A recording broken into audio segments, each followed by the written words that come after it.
Hola, ¿qué tal? ¿Cómo está? Muy buenos días, bienvenidos, bienvenidas. Comienza Asturias al Día en este martes 7 de octubre. Estaremos juntos buena parte de la mañana abordando cuestiones de la actualidad en Asturias, fundamentalmente. Hoy me acompaña en el estudio Begoña López Fernández, que es la directora general de Agricultura, Agroindustria y Desarrollo Rural, Juan Antonio Lázaro, que es el gerente de la Red Asturiana de Desarrollo Rural, READER Asturias, y Carolina Castro Fernández, que es promotora del proyecto Turitaxi Cuideiru, que ha sido elegida además como Mujer Rural de Asturias 2025. De hecho, va a recibir este galardón dentro de unos días, la próxima semana, el miércoles 15 de octubre, en la Benéfica en Infiestu. Y con ellas queremos hablar hoy de distintos asuntos que tienen que ver con el medio rural, con Asturias. Suponemos que ya saben que está publicada la nueva convocatoria de ayudas del programa LEADER, que está dotada con 11,4 millones de euros para fomentar el desarrollo económico del medio rural. Estas ayudas están enmarcadas en el Plan Estratégico de la Política Agraria Común en el periodo vigente 2023-2027 y tiene como objetivo impulsar inversiones al menos en 3 áreas que se consideran clave. Son el LEADER Agro, fomento de inversiones en el sector agrícola; LEADER Agroindustria, apoyo a microempresas de la industria agroalimentaria con menos de 10 personas en plantilla; o el LEADER Diversificación, que son incentivos para proyectos que promuevan la diversificación económica del medio rural más allá de la agricultura y de la agroindustria. Este programa LEADER, del que hemos hablado en multitud de ocasiones aquí en Asturias al Día, está diseñado para apoyar iniciativas que se ajusten a las estrategias de desarrollo local participativo, un modelo que involucra a los grupos de acción local en la toma de decisiones y en el reparto de los fondos. En Asturias, ya saben, operan un total de 11 grupos, cada uno de ellos con asignaciones específicas. Hay una nueva convocatoria que ofrece una importante oportunidad para las empresas del medio rural asturiano que buscan modernizarse, ampliar negocio o emprender nuevos proyectos con un enfoque particular hacia la sostenibilidad y la innovación. Estas ayudas tienen el potencial de dinamizar la economía rural, crear empleo, fortalecer competitividad de los sectores agrícola e industrial. Las empresas interesadas en acceder a estos fondos deben presentar ya sus solicitudes. Hay un plazo que finaliza el próximo 4 de noviembre. Además, pueden informarse sobre los requisitos y los plazos a través de los grupos de acción local que, como decimos, operan en Asturias. No es la primera vez que hablamos del LEADER y es un programa. El trabajo que se hace en Asturias con el LEADER es un trabajo muy, muy bien valorado. De hecho, hace muy pocos días estuvo Elvira Baker, la jefa de la Unidad Gestora de Programas de Desarrollo Rural y del Plan Estratégico de la PAC de España, Irlanda y Portugal en la Comisión Europea. Estuvo por Asturias y valoraba muy bien el LEADER. De hecho, tengo unas palabras suyas que dicen que el LEADER es una medida estrella en España, una clara apuesta al desarrollo local con un enfoque ascendente, participativo, integrado e innovador. Hay 5 comunidades autónomas que dedican más del 10% de su presupuesto FEADER al LEADER y Asturias encabeza, decía Elena Baker, este ranking, con lo cual, bueno, pues es un claro apoyo a cómo se está desarrollando todo este programa en Asturias, y de lo que hablaremos hoy, sin perder de vista que tenemos sobre la mesa el nuevo marco financiero plurianual de la Unión Europea para el periodo 2028-2034. Está generando cierta controversia esta idea de la Comisión Europea. Veremos cómo están las cosas.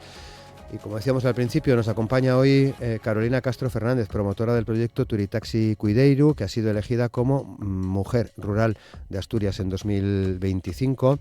El jurado ha valorado el gran impacto social de un proyecto que pone en valor un territorio junto con las personas y el patrimonio que lo integran, con gran peso de la cultura vaqueira. Mujer emprendedora donde las haya es la responsable de la puesta en marcha del primer taxi adaptado en el concejo de Cudillero. Eso y más cosas que comentaremos en el programa de hoy. En unos segundos saludamos ya a nuestras invitadas. Asturias al Día, con Roberto Pato.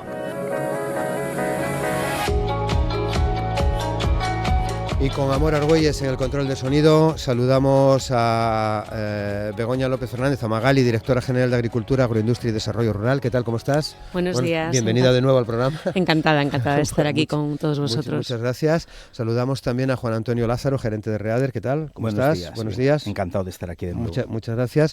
Y saludamos a Carolina Castro. ¿Qué tal, Carolina? ¿Cómo estás? Buenos días. La enhorabuena lo primero, ¿no? Muchas gracias, gracias. ¿Consciente de la importancia de este premio? Uy, mucho, de este demasiado. Abrumada con ello también. O sea, bueno. Le decía antes a Magali que, a ver, estoy muy contenta, pero a la vez, eso, me abruma un poco la responsabilidad, ¿no? de este premio, ¿no? De este título que... Bueno, es que haces cosas que lo merecen, ¿eh? Bueno, no lo sé, pero... Seguramente no las pusiste en marcha pensando en un premio, no. Pero está bien que se reconozca, ¿no? Bueno, está fenomenal, o sea, es muy bonito, ¿no? Es muy dulce que lo que llevo haciendo pues estos últimos 5 años con el taxi, pero ya anteriormente, porque también se destaca un poco la faceta cultural, participativa y demás. Pues eso, es muy bonito, ¿no? Que se premie un poco la trayectoria de lo que llevo haciendo, ¿no? Toda la vida. Eres un ejemplo de lo que acabamos de contar en relación a los líderes. Bueno, es que yo no sé, a mí yo no me gusta ponerme de ejemplo de nada, por eso, porque me parece que, bueno, que muchas cosas digo, ¡ay, qué desastre! Ahí esto, por favor, ahí está todo por hacer. Te lo pregunto de otra manera. ¿Ha sido importante el líder en tu vida, en tu proyecto de vida, en tu trabajo? Importantísimo. Importantísimo a muchos niveles. A nivel económico, porque no es lo mismo emprender con la financiación que aporta el líder. Yo soy beneficiaria de 2 ayudas, del ticket rural y de la ayuda a la inversión. Importantísimo a la hora de emprender, porque o sea, te obligan a presentar un plan de empresa con toda la programación económica para los próximos 5 años, etcétera, y es un poco, tú tienes una idea, pero hay que aterrizarla en números, porque al final un negocio es eso, ¿no? Es si los números salen bien, el negocio va para adelante, y si no salen bien, no. Entonces hay muchas cosas que se pueden predecir ya desde el principio haciéndolo. Yo no lo hubiera hecho si no hubiera contado con los líderes, ¿no? Y bueno, está muy bien el aterrizar. Y luego el apoyo de los grupos, en concreto el mío, del Valle de Les Entrecabos, que hay un equipo estupendísimo liderado por Eloy, que bueno, que cualquier duda, cualquier problema que tengas, siempre te ayudan, te solucionan. Y luego pues ya de cara a este premio, porque fueron ellos los que me propusieron, yo ni siquiera estaba enterada de la candidatura, entonces eso, ¿qué importante es el líder? Importantísimo, fundamental. Pues de eso vamos a hablar, también con tus opiniones. Magali, nosotros sí lo podemos decir, es un ejemplo, ¿no? Totalmente. Yo creo que además Carolina, que aprovecho estos micrófonos para felicitarla públicamente, aunque ya lo ha hecho a nivel personal, refleja ese tipo de mujer joven que vuelve a sus orígenes. Y yo creo que ese fue quizás cuando estuvimos en el jurado una de las cosas que se valoraron, porque era muy difícil. Este año había unas candidaturas tremendamente importantes y fue de los 6 años que yo llevo participando en el jurado quizás el más difícil, porque bueno, había candidaturas muy buenas, pero se premió, se buscó en esta ocasión pues gente que vivía en una ciudad de alguna manera y que volvió a sus raíces. Ella volvió a su pueblo, donde la cultura vaqueira tiene mucho peso, donde se ha lanzado a tener un taxi, que no es solo un taxi, es mucho más que un taxi.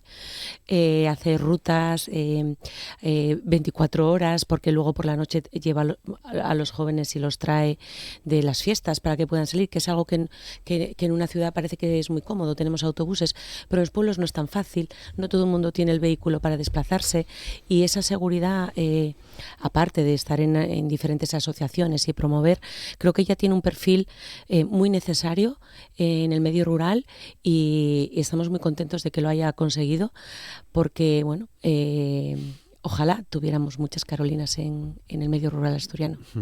Es un ejemplo, Juan Antonio. Desde luego, hablábamos antes también que para mí es muy importante, porque hablamos siempre de que en el medio rural impulsar el primer sector es determinante, ¿no? Pero para que el primer sector trabaje bien hay que generar un ecosistema alrededor, tiene que tener servicios, calidad de vida, tienen que tener ocio, y yo creo que la elegida este año, la ganadora del Premio de Mujer Rural, reúne todos esos requisitos. Presta un servicio complementario a un sector comprometido con un tipo de discapacidad, refuerza también el servicio turístico y desde luego se involucra también en la sociedad, en el tejido asociativo, cultural en este caso, que yo creo que es un ejemplo pues de Ebro. O sea, mejor no se puede. Además, con la introducción que hizo ella y con la explicación que hizo del líder, yo creo que ya casi nos podemos levantar y irnos todos, ¿no? Sí. Bueno, hablaremos un poco más, ¿no? Juan Antonio, sí, yo creo que sí. Es una manera de hablar, pero es que yo me quedé sin argumentos ya, la verdad. Bueno, luego volvemos a tu historia, Carolina, un placer, y reiteramos la enhorabuena. Hablábamos de ese ejemplo que supone el proyecto Turitasi Cuideiru de los líderes, cuando, Magali, tenemos ya en marcha, creo que desde el 19 de septiembre, no me quisiera equivocar, una nueva convocatoria hasta el 4 de noviembre. Sí. Sobre la mesa con 11,4 millones de euros, ¿no? Sí, la verdad es que este año es el año de cambiar todas las bases, porque cada periodo se cambian las bases para intentar adaptarlo a los territorios lo mejor posible. Este año ha tocado esa modificación, por eso las ayudas no salieron en anticipado de gasto y salieron ahora. Está abierta la convocatoria de inversiones hasta el 4 de noviembre, pero sí que hay novedades y las quiero mencionar porque principalmente hay una que yo creo que era algo que nos solicitaban muchísimo todos los promotores, que como no puede estar abierta todo el año la convocatoria, ahora sí se puede solicitar durante todo el año. Lo que sí que tienen es que ir a los grupos de desarrollo rural y solicitar el acta de no inicio. Creo que es la gran novedad, entre otras cosas, y quiero destacarla porque ayer precisamente, todavía cuando volvía de San Sebastián, de gastronómica, en la que está Cocina de Paisaje y Alimentos del Paraíso, me llamó un promotor que quiere abrir una bodega y quiere hacer cuestiones, pero que no le daba tiempo a llegar al cierre de convocatoria, y entonces pues aproveché a decirle, digo, no te preocupes porque el año que viene vamos a sacar otra convocatoria, además, pero puedes iniciar y solo tienes que ir al grupo que te hagan el acta de no inicio y no tener realizado más del 75% de las inversiones. Creo que ese es un cambio significativo. Otro cambio significativo es que hemos introducido un ticket rural, un ticket nuevo. Teníamos el ticket rural, que fue un éxito absoluto, que lo hemos incrementado porque vimos que era muy solicitado y que especialmente las mujeres.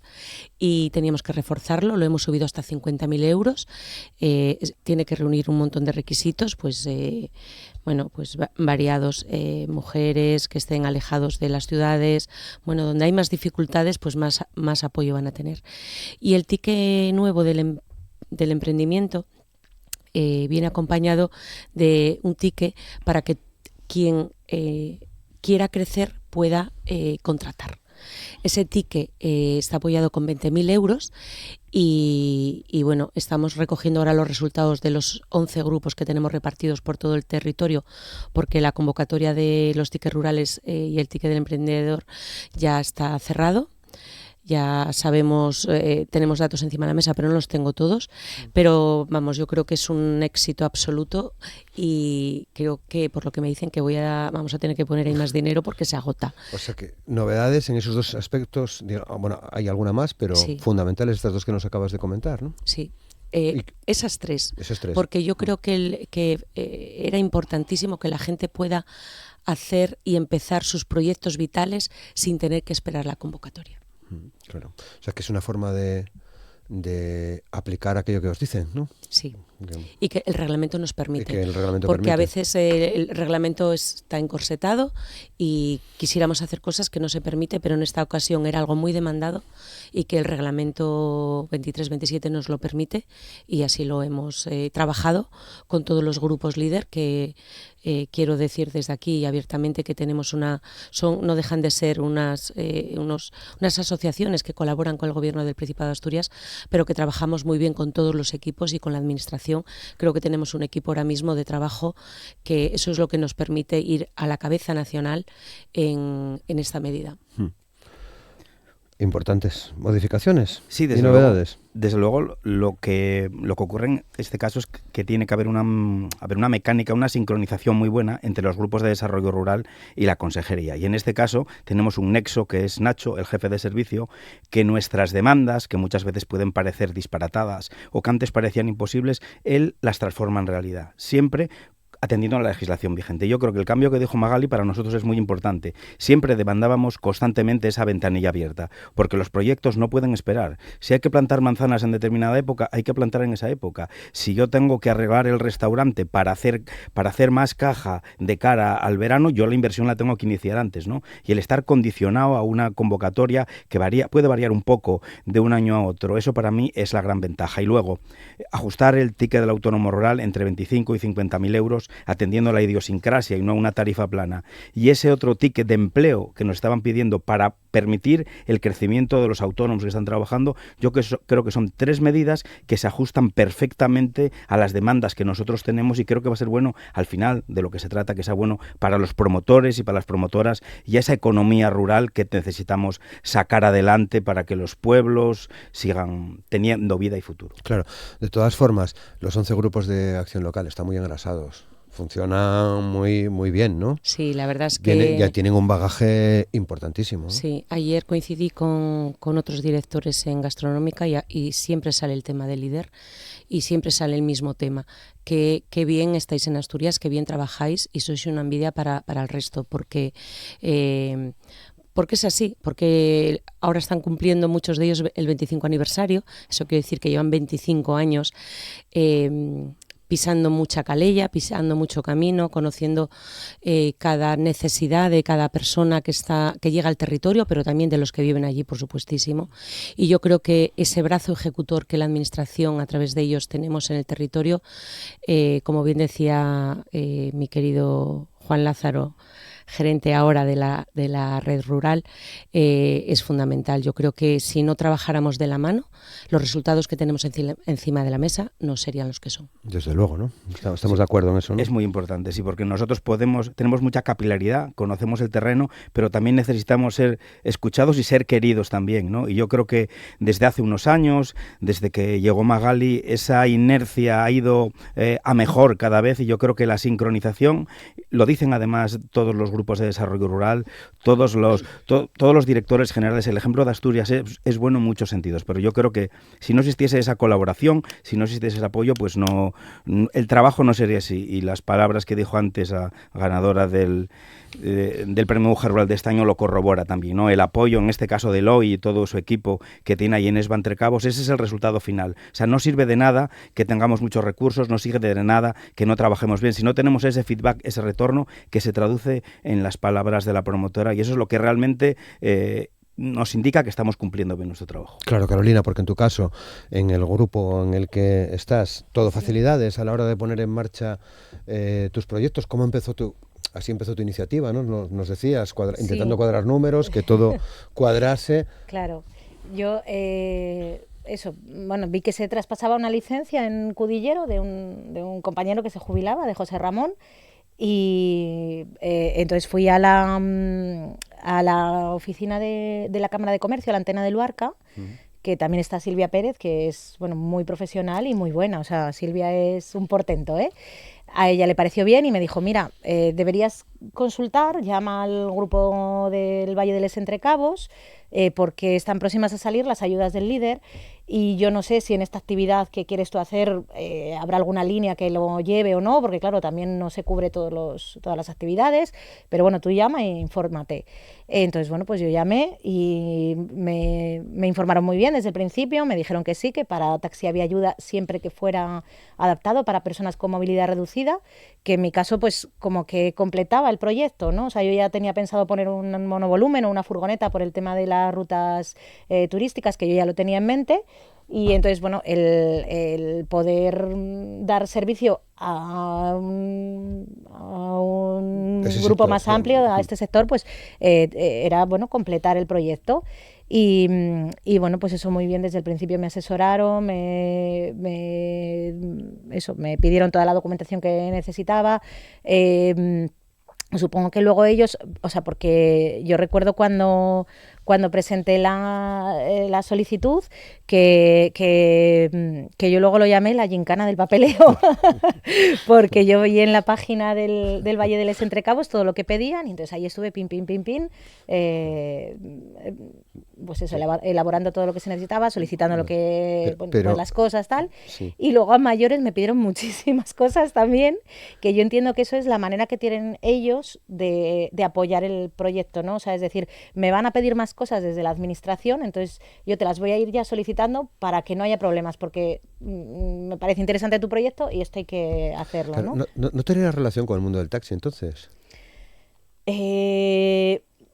No y sí. Previa, bueno. No a nivel profesional nada, pero sí que mi padre fue taxista en Madrid 45 años. Mi padre, mi tío, 2 primos míos, bueno, eso que sí que había tal. Lo que pasa que sí que es verdad que el ámbito del taxi en Madrid...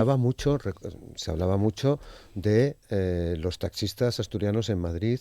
Bueno, es que hay muchísimos. De la zona, de tu zona, además, ¿no? Sí, de Cangas, sí. de Narcea, de Cuideiru. Sí, de toda la zona, o sea, toda esta franja occidente hay un montón, vaya, de hecho eso, mi padre, mi tío, pero es que un montón de amigos, nosotros estuvimos siempre muy vinculados al centro asturiano y ahí hay un montón de taxistas, claro. Entonces eso es como que conoces el gremio un poco, dentro de que luego la manera de trabajar en Madrid pues es muy distinta a cómo se trabaja en un taxi mucho mejor en aquí, el ¿no? medio rural. Sí, bueno, a ver, todo mejor. tiene sus ventajas e inconvenientes, pero, sí. pero bueno, yo creo que es otra cosa. Es otra cosa, sí, es mejor aquí. Es otra cosa. Más tranquilidad, menos atascos. Claro. Bueno. Representa, por tanto, Juan Antonio, Magali, ese perfil que estamos conociendo en los últimos programas que hicimos, en los últimos tiempos relacionados con el líder de mujer que plantea un proyecto algo más que un proyecto empresarial, un proyecto de vida, como es el caso de Carolina. Digamos que en estos 25 años que llevamos del líder ha ido evolucionando todo esto hasta llegar a este momento, ¿no?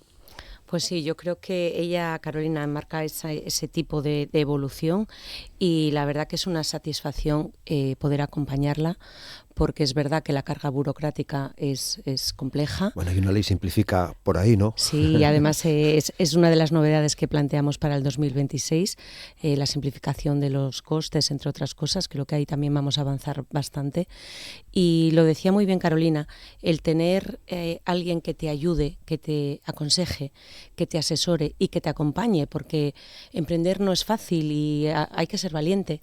Y lo menos que tenemos que hacer las administraciones es acompañar y ella lo ha explicado especialmente bien. Creo que no tengo nada que añadir al respecto, pero ojalá seamos capaces, que yo creo que ese es el reto que tenemos todos los que trabajamos en la medida líder, conocer a cualquier persona que quiera emprender y a los que ya están, poder ayudarles en inversiones y que no quede nadie sin poder acompañar y sin poder ayudar con esta ayuda que no deja de ser una política que para el Principado de Asturias es importantísima.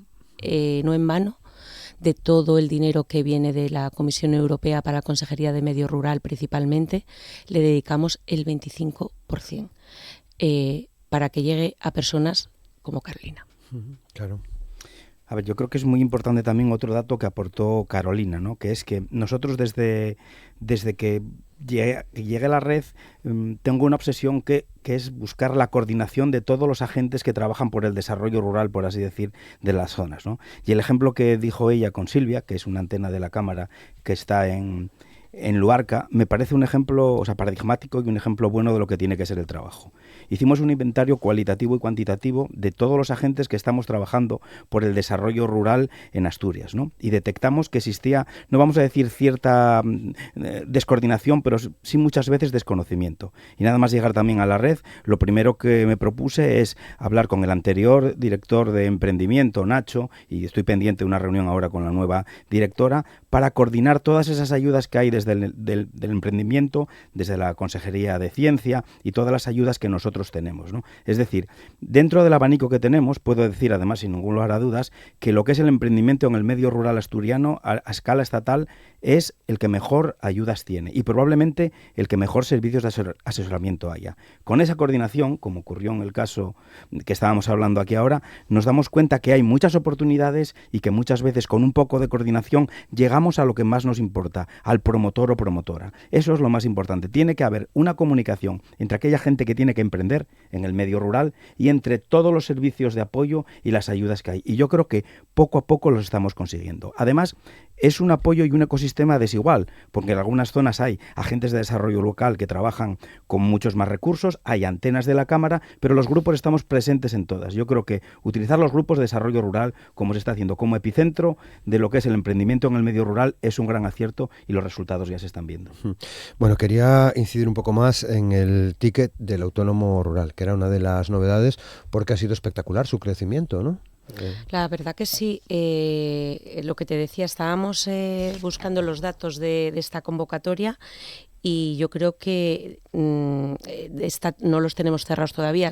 Sabemos que el del ticket rural se ha agotado todo el dinero que habíamos apostado, pero sí que te puedo decir que desde el 2016 hasta el 23 se concedieron 544 tickets rurales. Esos son 544 personas que han emprendido en el medio rural. Este fin de semana ha habido una feria en Presura, en el Pozo Sotón, del reto demográfico, se habló muchísimo y yo creo que esta medida acompaña muchísimo ese tema.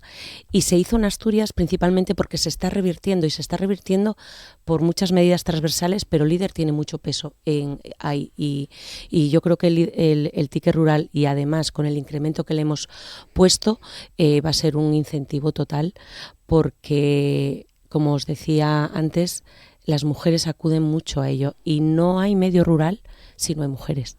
Las mujeres encuentran en el medio rural a veces muchas dificultades, pero también muchas oportunidades a la hora de criar, de poder, crear su proyecto vital, que en las ciudades a lo mejor les es más complicado. Entonces yo creo que esa apuesta que anunció el presidente el año pasado del ticket rural es una apuesta política importantísima, muy decidida y que los datos están ahí.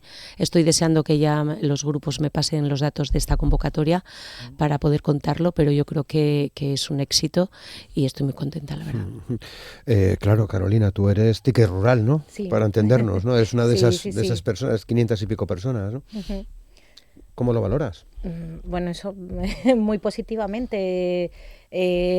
A ver, yo una vez que vi que la idea era viable, que salían los números. Que la inversión era amortizable y demás, yo sin ello, yo creo que también me hubiera lanzado a la piscina, pero es que no es lo mismo contar ya con esta financiación desde el principio, con este dinero que te da una tranquilidad grande también.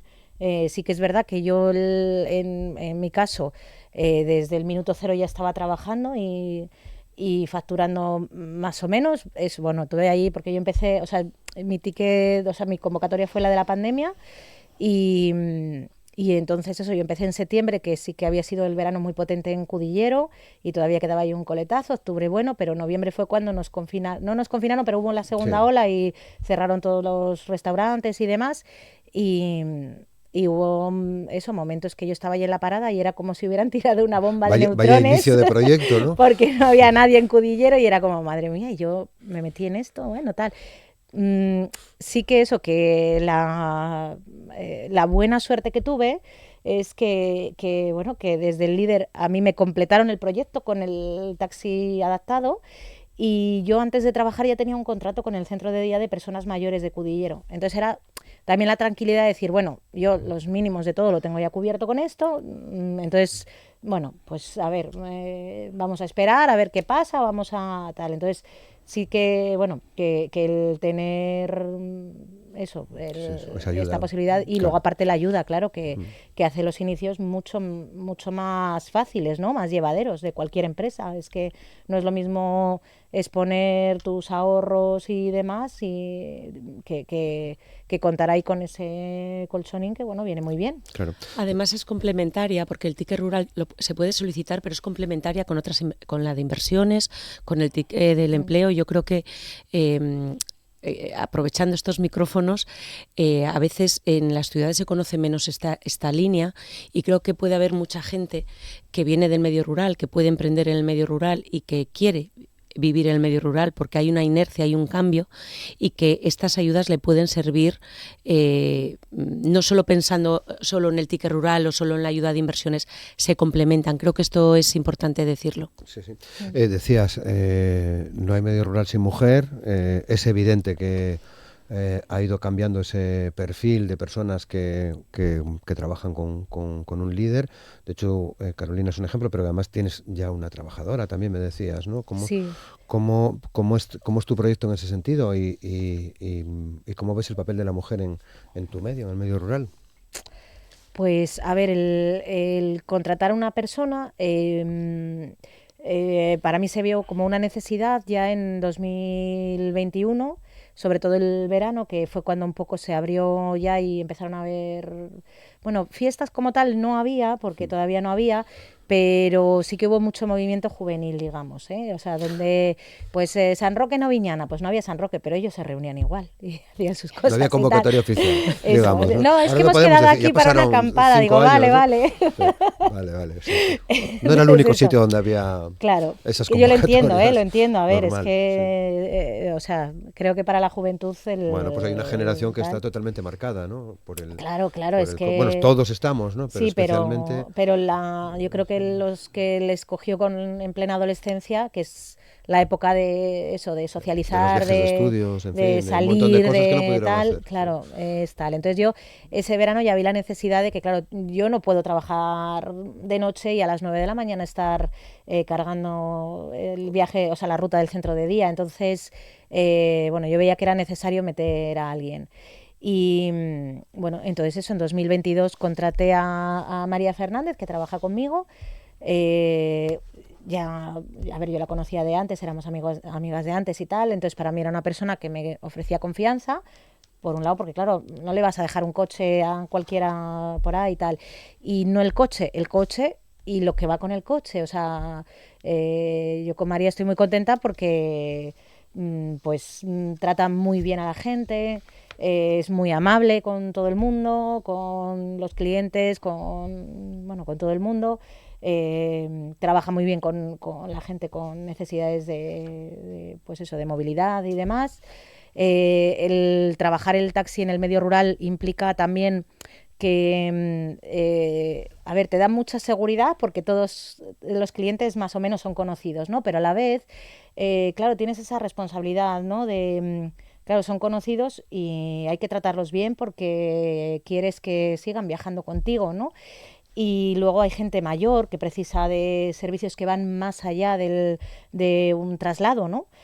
Pues gente que necesita que les ayudes ya no solo a subir y bajar del coche, sino pues a meter las bolsas en casa, por ejemplo, ayudarles en gestiones de cosas.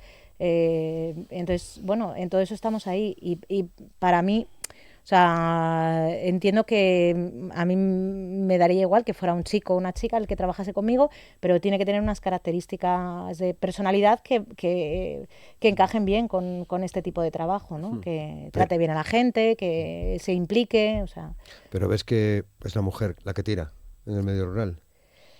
A ver, yo creo que sí, lo decía Begoña ahora mismo, que sin mujeres no hay rural, ¿no? Porque al final las mujeres, por lo que sea, por la cultura, por lo que sea, somos las que nos hacemos cargo de los niños y entonces en el momento que una mujer decide que sus hijos tienen mejor calidad de vida en un Avilés o en un Oviedo porque hay más horas de pediatría o porque va a tener un profesor para él o sea, quiero decir que no comparte aula con niños de otros cursos o lo que sea, pues ahí ya es una familia que se va, no es una mujer, es la familia entera, porque a lo mejor el hombre sigue viviendo en el pueblo porque tiene ganado o lo que sea, pero no hace vida de pueblo, porque claro, no es que el pueblo sea... o sea, yo creo que hay que acercar a la gente para que el pueblo no sea ni una ciudad dormitorio, una ciudad, bueno, un sitio donde va la gente a dormir, pero trabaja en las ciudades, entonces se pasa el día entero fuera de allí,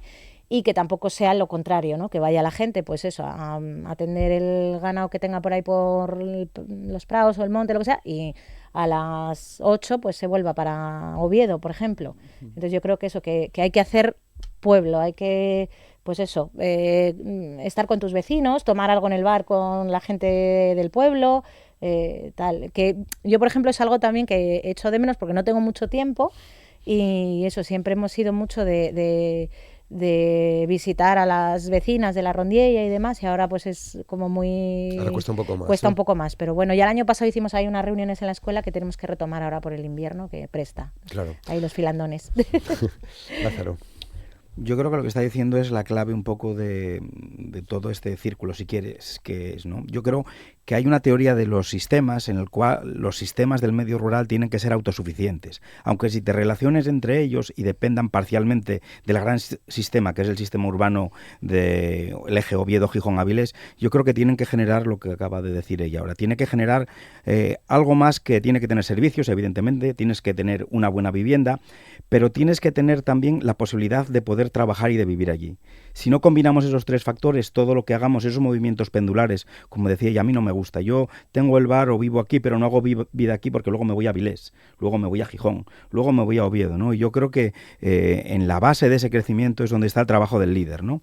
No solamente es facilitar la actividad económica, es más, muchas veces esa actividad económica está ligada a esos servicios que demanda y que tiene también el medio rural, ¿no? Y esos servicios no tienen por qué ser los servicios básicos. Estamos hablando de sanidad, educación, etcétera, etcétera. Yo creo que lo que es la cultura, lo que es el ocio, también es muy importante para esa gente, porque si yo, cuando tengo tiempo libre, tengo que ir a disfrutar mis horas de ocio a un centro comercial en el centro de Asturias, o ir a ver un concierto, o hacer lo que sea, lo hablábamos antes también, ¿no?, de este fin de semana que había en la zona rural, para arriba de las cuencas, un festival, yo creo que eso es importante. Es decir, hasta que ese sistema no sea equilibrado, no tengamos actividad económica que nos permita trabajar y vivir bien allí, no tengamos vivienda en buenas condiciones y tengamos esos servicios, no habremos hecho bien nuestro trabajo, porque si es ese movimiento pendular falso en cual la gente no hace vida, lo que estaba hablando ella ahora es hacer vida, pues no tendremos realmente un medio rural y un sistema vivo. Y yo creo que ese es el trabajo del líder, que va muchas veces más allá de lo que hacen las instituciones, más allá de las ayudas. Por eso yo creo que unas de las ayudas que tiene el líder, que yo creo que hay que impulsar y que son muy importantes, son para las asociaciones sin ánimo de lucro.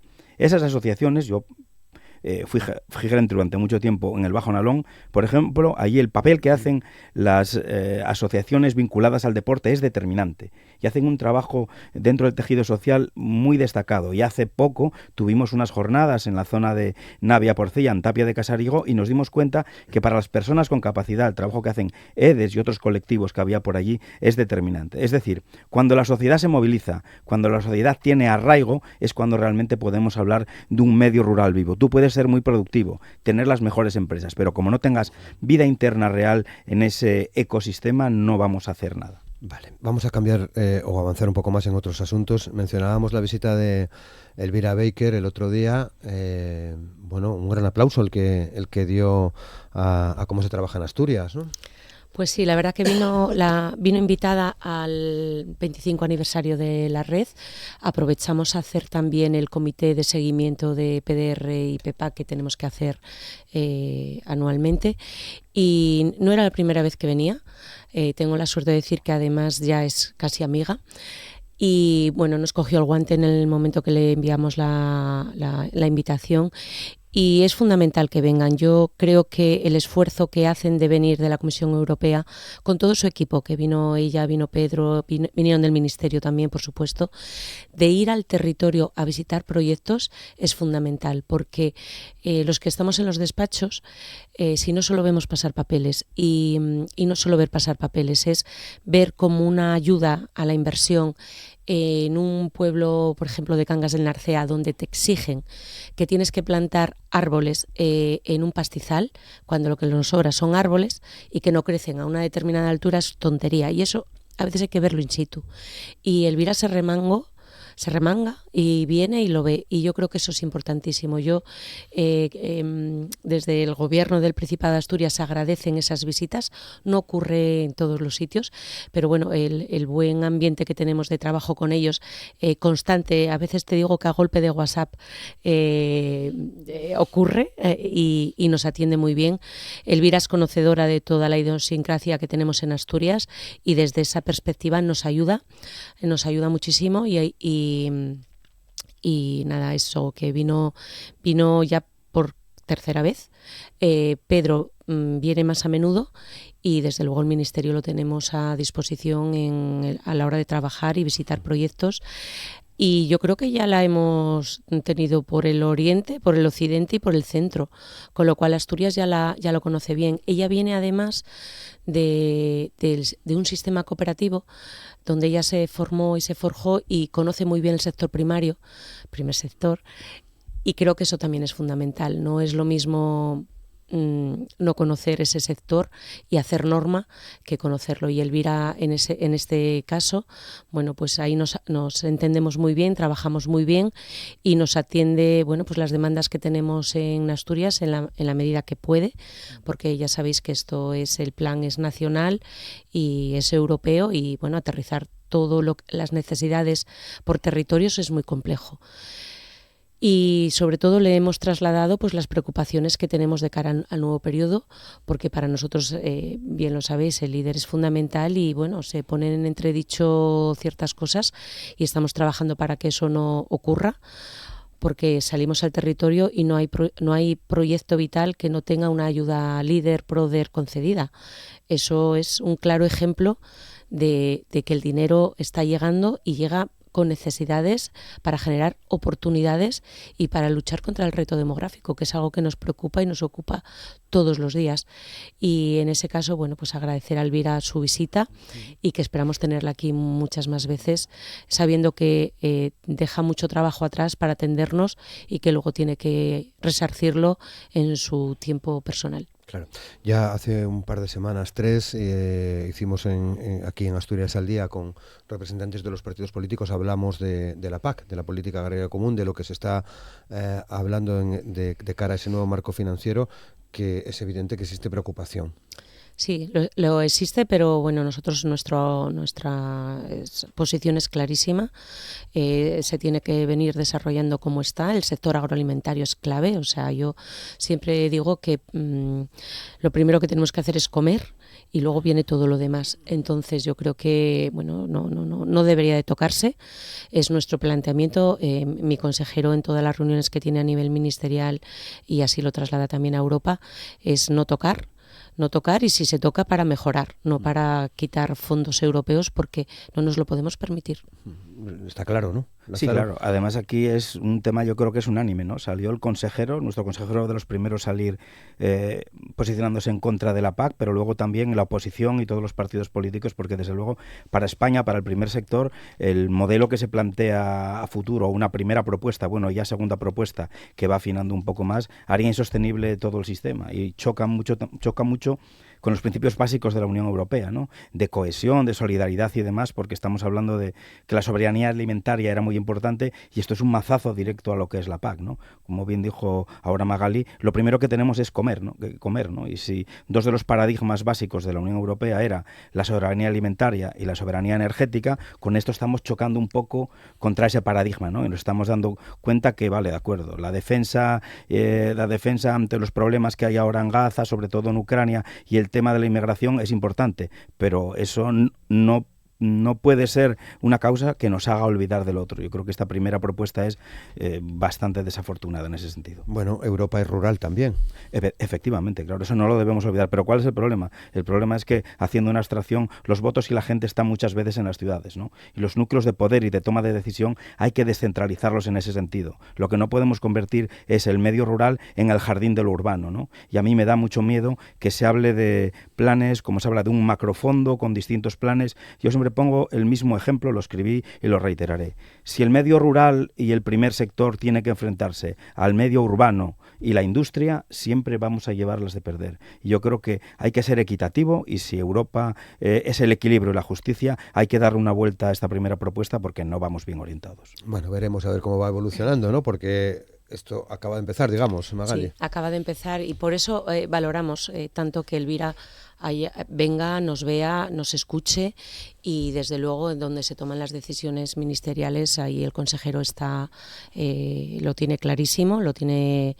es que no es entendible que se pueda tocar el sistema que tenemos, porque tendríamos un problema, y vamos a seguir trabajando en esa línea todos los días. Claro. Bueno, un ejemplo de lo que ha visto Elvira es que desde 2016, a través del LEADER, se han concedido más de 3.000 ayudas a empresas, asociaciones sin ánimo de lucro y administraciones locales, un valor de 145 millones. Pues sí, hay mucho trabajo detrás. Hay mucho trabajo detrás, ¿eh? Y esto sí. desde el 16, quiero decir. Sí, desde el 16, bueno, los grupos, los datos están ahí. O sea, yo a veces cuando me da apuro decir cómo se trabaja, pero es que los datos son esos, y detrás de cada número hay un proyecto vital, que es lo que nos satisface tanto. Yo piso mucho, salgo mucho, tengo un gran equipo en la consejería que me permite también salir mucho al territorio, y yo absorbo todas las necesidades, y cuando llego con mis equipos lo trabajamos, y lo que decía hace un rato, casi no hay un proyecto en el medio rural que no tenga un mínimo de ayuda de la Consejería de Medio Rural y de LEADER en particular. Los datos están ahí. Me había pasado los datos más recientes desde el 20 hasta el 25, y 6.761 proyectos y una inversión de 670 millones de euros. O sea, eso está en el territorio. Eso es María, eso es Carolina, eso es Ana Labaz, eso es tantas personas, que es una satisfacción, y es un trabajo que tenemos que hacer los políticos, de escucha, de resolver con eficacia, con eficiencia, y sobre todo planificar el futuro para que no podamos perder ni un solo euro, porque estaríamos perdiendo oportunidades en el medio rural, y no nos lo podemos permitir. Yo creo que eso es fundamental, y sobre todo creo que los grupos a nosotros nos ayudan muchísimo en esa escucha, en decirnos las cosas que están bien, las que están mal, además de lo que nosotros escuchemos en el territorio cuando salimos, y mi consejero también pisa mucha calilla. Claro. Bueno, pues estamos ya en los últimos minutos del programa. La próxima semana, próximo miércoles, si no me equivoco, 15 de octubre, Día Internacional de las Mujeres Rurales. Carolina, vas a estar en la Benéfica, en Infiesto, que es donde te van a hacer entrega de este galardón, ¿no? De este nombramiento de Mujer Rural del año 2025. ¿Ya tienes el discurso más o menos perfilado? No del todo, la verdad. Y bueno, no lo sé, eso, no del todo, porque sigo un poco abrumada con todo. Entonces, eso, bueno, más o menos en líneas generales sí, pero bueno, tengo que posarlo un poco y bueno. Pues nada, y contarlo, ¿no? Sí, ahí, contarlo allí, sí. Contarlo Intentar allí. no emocionarme demasiado y demás, bueno, sí. Claro, en la Benéfica, Lázaro y Magali, es uno de esos proyectos que hemos visto crecer, ¿no? En el mundo rural, plenamente vinculado al sector cultural, ¿no? Sí, la verdad que es una joya que tenemos en el oriente de Asturias, que es un ejemplo además donde, bueno, lo hablábamos antes, esa necesidad que se tiene de tener sitios donde reunirte, donde divertirte, donde pasarlo bien.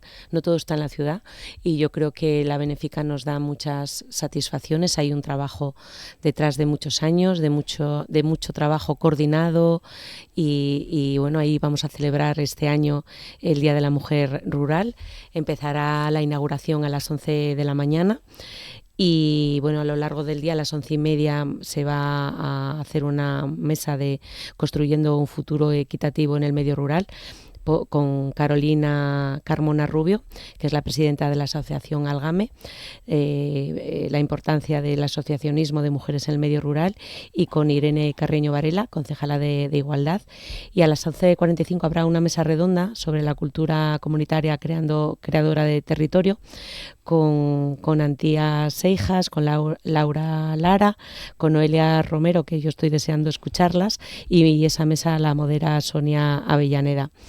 Luego a la 1 se hará la entrega del galardón de la mujer rural a Carolina, y bueno, la clausura irá mi consejero, y la verdad que esperemos que sea un día de celebrar, que se trabaja mucho, pero también hay que parar, hay que celebrar, hay que contar. Y bueno, es la 8ª edición que se hace de estos premios. Quiero hacer un recuerdo especial a una de las mujeres, a Rosa La Conqueira, que no nos acompaña, pero que nos acordamos de ella. Estuvo aquí también. Todos, hicimos un programa, ella todos los días. Sí, lo recuerdo perfectamente. Sí, una mujer de garra, como todas ellas, pero que ha tenido la desgracia, y que estos días, hace poco, se hizo un reconocimiento en su tierra, en su zona, que no pude acudir por cuestiones de agenda, pero que tenemos siempre en el pensamiento, y que yo creo que ese día también va a estar muy presente con nosotros, y que esperemos que Carolina lo disfrute, le sirva para proyectarse aún más. Con esa idea se hacen estos premios, que me empezaron hace 8 años, muy acertadamente desde la red rural, con el presidente Mino a la cabeza, y bueno, deseando estar, acompañar a Carolina, arroparla y disfrutar, que a veces también nos toca. Claro, disfrutar y reflexionar también, ¿no? Claro, Un poco, sí. porque hay tiempo para la reflexión, ¿no? Fundamental, sí. Yo creo que lo que es el acto en sí de la mujer rural se consolidó como un momento clave en todo lo que se hace en Reader a lo largo del año, porque es un punto de reflexión y de fiesta también, ¿no? Y ya con los años se ha venido tematizando, se fue ajustando cada vez más el programa, y en este caso vemos que está vinculado a la cultura, que hablábamos antes también, ¿no? A la cultura, a la nueva cultura, y en un sitio paradigmático como es la Benéfica, con todo lo que lleva, ¿no? Yo creo que trabajar en ese matiz y vincularlo a una temática moderna, como pasó el año pasado con la mujer y la pesca y demás, es importante, y dar y que participen en ella directamente, pues ejemplos buenos, ¿no? Como es esa mesa redonda que tenemos, y también poner en valor aquel lugar en el cual se va a desarrollar, que es una de las novedades que introdujimos este año, que tenga el municipio, en este caso Piloña, la posibilidad de explicarnos, y del tejido asociativo, cómo están trabajando también con la mujer rural, ¿no? Queremos que sea un espejo, un momento de celebración y una puesta en valor, pero sin olvidarnos el punto reivindicativo, ¿no? Que es el de empoderar el papel de la mujer y su importancia en ese matriarcado de la sociedad rural asturiana tan tradicional, pero con visos de modernidad y adaptándola a la coyuntura actual. Yo creo que es un buen momento de punta, de punta de lanza, de reflexión, para poner en valor ese principios, y podemos verlo también con la participación, ¿no? 2 de las principales autoridades que tenemos en la región, como es la delegada del Gobierno, como es la vicepresidenta del Gobierno, que participen ahí, es una muestra también clara del apoyo que se da desde las instituciones públicas a este tipo de actos y al valor de la mujer en el medio rural. La cultura cobra cada vez más peso, no Totalmente. sé si, en el medio rural, ¿no? La verdad es que sí, hay una tendencia manifiesta de volver a nuestras raíces, de ensalzar nuestra cultura, y yo creo que espacios como la Benéfica lo están haciendo. Se están haciendo desde otros espacios también, pero la Benéfica quizás es ahora mismo lo más conocido, nos sirve muchísimo para que detrás vayan otras, y nada, deseando estar allí y ir conociendo más espacios que son fundamentales en el medio rural, esos lugares de encuentro, de hablar de lo nuestro con orgullo, como hablan en otras comunidades. ¿Por qué no nosotros, que tenemos mucho, además muy diverso? Uh-huh. Cada valle tiene su propia idiosincrasia, y por ejemplo, Carolina lo sabe bien, en donde está ella con la cultura vaqueira. Bueno, yo creo que eso hay que contarlo, hay que disfrutarlo, hay que enseñarlo a nuestros jóvenes, a nuestros pequeños, lo tienen que vivir con nosotros, y se hace también muy bien en Porrúa. Bueno, tenemos muchos espacios donde se se hace, pero este año el Premio de la Mujer Rural toca en Piloña, toca con Carolina y desde luego pues nuestras máximas representantes como la vicepresidenta y la delegada del gobierno van a estar allí y es un claro ejemplo de cómo estamos apostando por lo nuestro con los nuestros. Bueno, Carolina, pues va a ser un día importante, ¿no? Pues importantísimo. Tendrás que reivindicar alguna cosa también, ¿no? Ya que... Bueno, se intentará, sí. Claro. Sí, a ver, bueno, que la Benéfica es un ejemplo para cualquier municipio rural, que todos deberíamos tener una Benéfica en casa, o vamos, cerquina de casa. Y qué importante es la cultura en el medio rural. O sea, qué importante es lo que decía Juan antes de que yo el fin de semana o bueno, el día que tenga libre, no tener que depender de ir pues a Avilés o a Oviedo o bueno, X. Y sí que es verdad que hace mucha falta el dinamizar la cultura y desestacionalizar la cultura, porque yo lo que veo en mi entorno es que hay como una apoteosis de fiestas, festivales, exposiciones, etcétera, en el verano, y luego en el invierno es un desierto cultural prácticamente. Entonces eso es muy importante, que desde las administraciones se fomente esto, que se fomente el asociacionismo, que cada persona que tenga idea de hacer una asociación cultural o deportiva o tal, que se le dé toda clase de facilidades, y porque al final pues es lo que hace pueblo, ¿no? Lo que hablábamos antes de hacer pueblo. Enhorabuena, Carolina, llegamos al final. Muchas gracias. Disfruta del momento y muchas gracias por estar con nosotros en este día. Magali, lo mismo te digo, muchas gracias. Gracias a vosotros siempre. Y Lázaro, muchas gracias también. Un placer. Muchas gracias.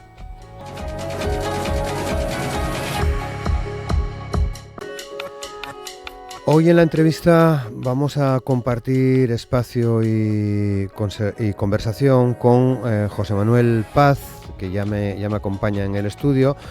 José Manuel forma parte del colectivo Cristianos de Asturias por una Iglesia Sinodal. ¿Qué tal? ¿Cómo estás, José Manuel? Buenos días. Buenos días a ti, paz y bien a ti y paz y bien a todas y todos los que nos estáis escuchando en estos momentos. Muchas gracias por compartir este espacio con nosotros. Gracias a ti por invitarme. Lo hacíamos precisamente en un día como el de hoy, 7 de octubre, porque, y pongo en antecedentes a la audiencia, hace pues 3 semanas más o menos, creo que en torno a mediados de septiembre, 19 de septiembre, hacíais público un comunicado, hacíais público un texto sobre la situación en Gaza, sobre la situación en Palestina, un texto que titulabais "Paremos el genocidio, esto no es una guerra, esto es terrorismo", y lo firmáis este grupo de cristianos de Asturias por una Iglesia Sinodal. Para empezar, y por contextualizar, ¿quiénes sois? Gracias otra vez por la invitación. Efectivamente hablo en nombre de este grupo.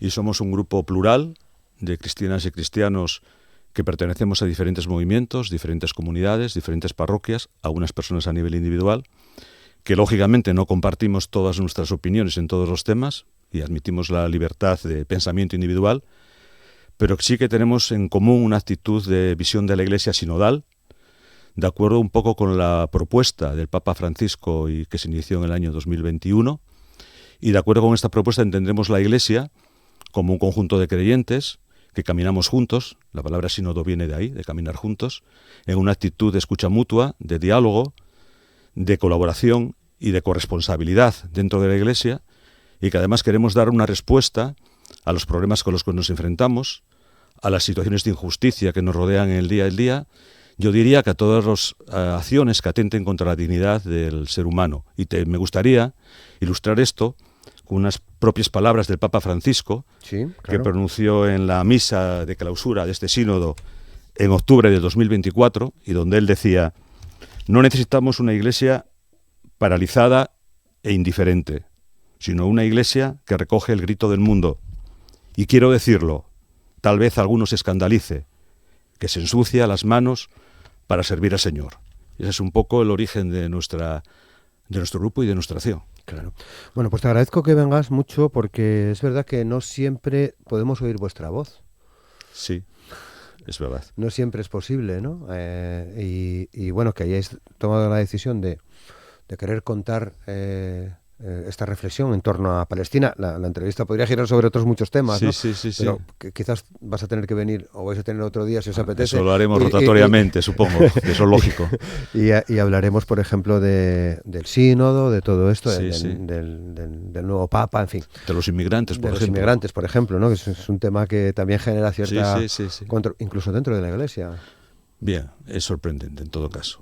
Creo que el mensaje de Jesús es muy claro, ¿no? A este respecto, ¿no? Vino a estar al lado de los pobres y de los marginados. Y los inmigrantes son pobres y marginados. Luego el mensaje de Jesús evangélico es claro. Bien, lo que decía, el genocidio de Gaza.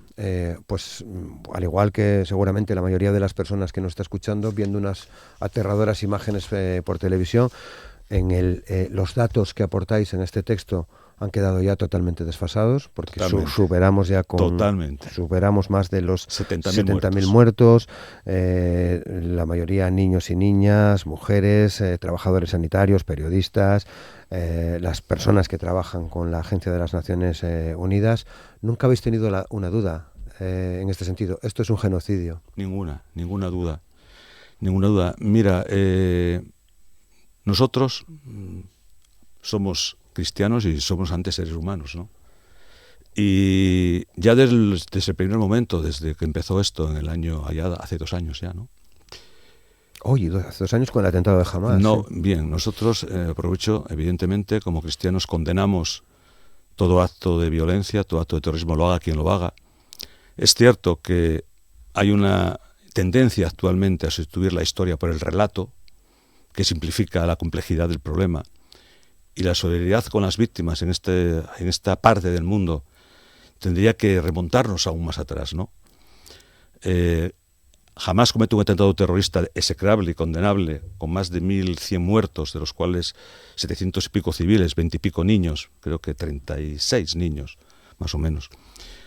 Pero no hay que olvidar que antes de que Hamás hiciera esto, Gaza ya había sufrido 4 bombardeos indiscriminados sobre su población civil en los últimos 15 años, con el balance de 3.500 palestinos muertos, que anteriormente hubo otro genocidio palestino, que como pasaron 40 años nadie se acuerda de él, entre otras cosas, porque quien lo llevó a cabo no le pasó nada.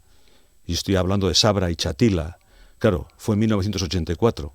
Fueron 3.000 palestinos civiles en campos de refugiados en el Líbano, quienes fueron asesinados con el permiso del ejército israelí, que abrió las puertas de los campos a la milicia falangista libanesa, que en 3 días mató a mujeres, niños y ancianos, a veces tras torturarlos.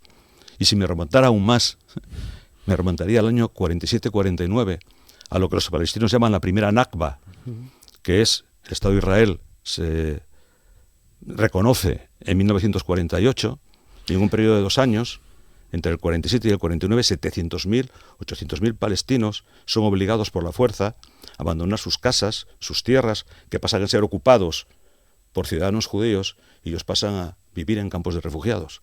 Entonces, mi condena absoluta para todas las abominaciones, todos los horrores, todas las masacres que se han producido a lo largo de este proceso histórico, que no empieza con el atentado de Hamás, se remonta mucho más atrás.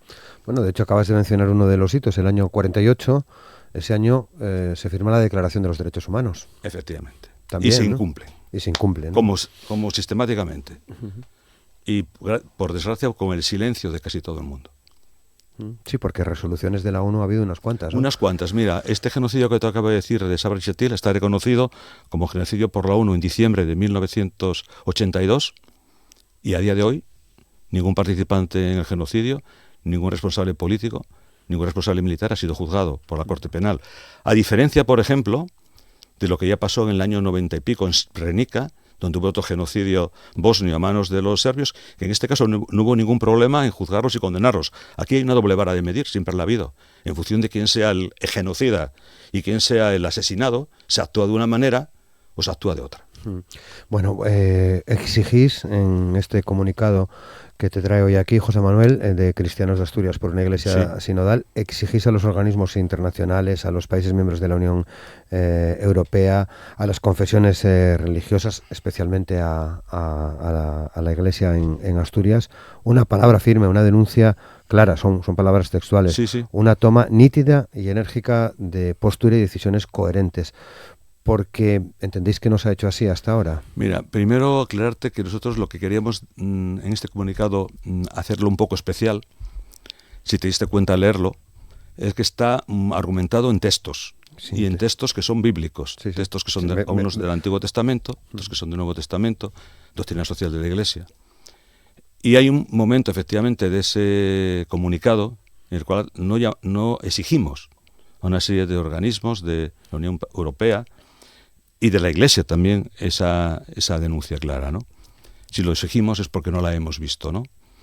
Y porque sí lo hemos visto en el Papa Francisco, que desde el primer momento esto lo ha denunciado. Por desgracia, con otras instancias nos hubiera gustado más claridad ahora de seguir la línea. Más firmeza, ¿no? Simplemente seguir la línea del Papa Francisco. Esa coherencia que había, ¿no? Y no la hemos visto. Pero no lo hemos visto en la Iglesia de forma clara.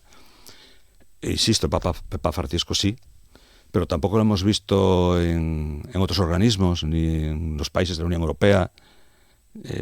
Ha sido realmente, por desgracia, la apatía y la tibiedad, o sea, la tibieza, ¿no? La característica principal de las actuaciones que se han presenciado, ¿no? Nos hubiera gustado mucha más rotundidad. Claro. Bueno, entiendo que tuvisteis un periodo de reflexión previo a la construcción de este comunicado, que es la forma en la que trabajáis, digamos, o os veis en Cristianos de Asturias por una iglesia sinodal, ¿no? Ese es el punto de partida, ¿no? Sí, la reflexión sobre las cuestiones que nos pasan. Te comento un poco. Nosotros nos solimos reunir una vez al mes. Al principio del curso de septiembre nos reunimos para acordar un poco el plan de acción para este curso. Hablábamos de la necesidad de profundizar en el sínodo, también de hacer un estudio sobre la realidad social en Asturias, porque si queremos estar presentes y dar respuesta a los problemas de un entorno, tenemos que conocer el entorno, si no, no se dan respuestas reales. Pero veíamos una enorme urgencia, diría, prioridad, a hacer oír nuestra voz en relación con esos conflictos, con esos ataques a la dignidad humana que se dan en el día a día. Y enseguida surgió la realidad de Gaza. Y dijimos, tenemos que salir rápidamente a decir algo. Llegamos tarde, como todo el mundo, evidentemente. Probablemente este comunicado tendría que haberse hecho ya pues hace un año o incluso más, ¿no? Pero ahí está, ¿no? Con esa denuncia, como tú dices, clara. Clara y rotunda, ¿no? A la que habéis ido sumando adhesiones. Bien, nosotros este comunicado se ha leído, sé que se ha leído en algunas parroquias, se ha repartido a algunos conocidos nuestros y bueno, también decir que ha sido bien recibido en general, o sea, se ha estado de acuerdo y bueno, estamos con una recogida individual de firmas, no sé si en algún momento si haremos uso de ellas. Nuestra idea es seguir siguiendo haciendo pública nuestra postura ante otras cuestiones. Te citaba antes, por ejemplo, el tema de la inmigración, que nos parece un tema de urgentísima utilidad en nuestro país. Y la realidad última es cómo responder como creyentes en un Dios encarnado, en Jesús de Nazaret, que nos hace ver en los pobres, en los marginados, en la gente que está sufriendo en Gaza, la imagen de Cristo. Es así de rotundo. Y así de sencillo y así de complicado. Pero desde el punto de vista cristiano no hay otra solución, ¿no? Al margen de otro tipo de consideraciones, si lees mínimamente cuestiones relacionadas con Jesús, claro, nos llevará a ese terreno, ¿no? A ese territorio, ¿no? De la defensa de los más necesitados. Si te leíste el comunicado te das cuenta que el punto de partida es enfrentar la realidad del genocidio de Gaza con dos frases muy claras. No matarás. Y luego está el Evangelio de Juan. Un hombre que ha venido a que el hombre tenga vida y la tenga plena. Es un contraste absoluto. Claro, entonces, ¿cómo vas a quedar callado cuando tienes la interpelación del no matarás y de la vida plena frente a una matanza y un genocidio? Sería una traición al mensaje realmente de Jesús de Nazaret. Una traición. Está claro. De hecho, ha sido una de las cosas que me llamó la atención del comunicado y que más me animó a invitaros a al programa, ¿no? Para escucharte y profundizar sobre estas reflexiones. Sí, y luego además... El hecho de todas esas citas, claro, ¿no? y luego además, mira, quiero leer, si me permites, Sí, claro. porque claro, utilizamos aparte de textos bíblicos doctrina social de la Iglesia. Nos lleva a un terreno muy, muy interesante ese, Muy José interesante. Manuel. Y al En el que Asturias, por cierto, jugó su papel, ¿no? Tiempo atrás, ¿no? Maximiliano Arbolella y compañía, ¿no? Aún más atrás, sí. Efectivamente. Pero hacemos referencia sobre todo al Concilio Vaticano II, sí. Y a lo que en su momento también, que fue revolucionario con la Constitución. Revolucionario a veces se entiende muy mal. Las palabras tienen una etimología. Sí. Revolución quiere decir cambio profundo. Hoy jugamos mucho con las palabras. Cambio, efectivamente, porque el lenguaje no es inocente. No lo es. No lo es. Con él es con el que nos comunicamos las personas y transmitimos lo que transmitimos. Y del uso que hagamos de él se desprenden unas cosas u otras.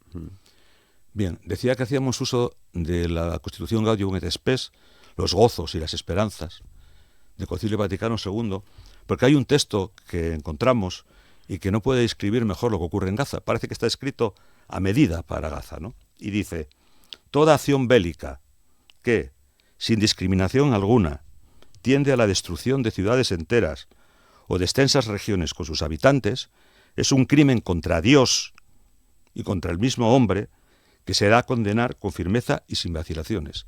Lo que ocurre en Gaza es un crimen contra Dios y contra el hombre.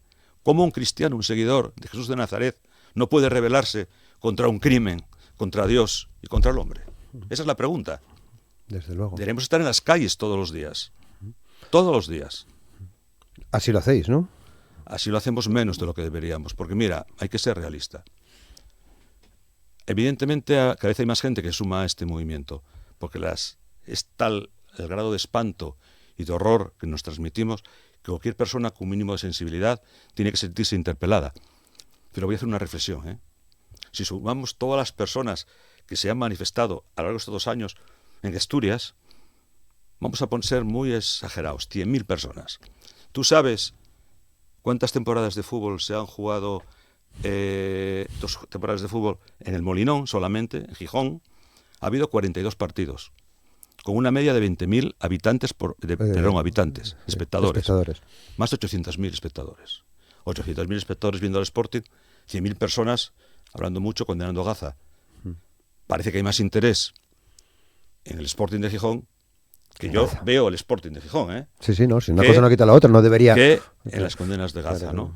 Entonces, y luego esa razón que se da, bueno, es que no vamos porque no vamos a conseguir nada. Si vas a ver al Sporting, no consigues que gana. Bueno. No vamos a hablar del Sporting aquí ahora. No. Por lo tanto, esa razón es un poco...